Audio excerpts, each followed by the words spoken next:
наверное, ни один банк не может в одиночку снижать. Либо все банки снижают, все смотрят вино, потому что все боятся оттока, это главный ресурс.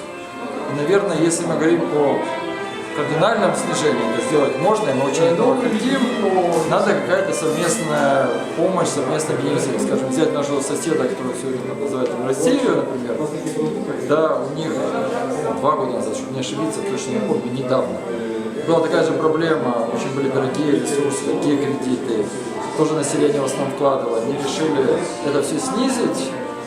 Ну, была совместная, скажем, работа банков и Центробанка, наверное, правительства.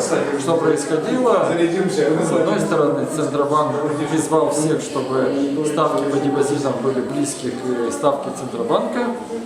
С другой стороны, он пообещал, что если будет отток, скажем, вкладов, ну, и он сделал некие там штрафы или там, то есть это не так, но плюс они гарантировали, что если будет отток вкладов населения, то они компенсируют полностью этот отток.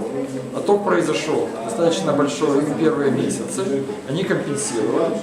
Где-то через 3-6 месяцев деньги все населения в банковскую систему вернулись, только ставки упали, но опять же не буду брать там по цифрам, но так где-то в районе так, свыше 10 до порядка 3-4%. Потом они чуть подросли, но в принципе это депозитные, соответственно кредиты были около 10, и сейчас, насколько я знаю, в России где-то в районе 12-13%.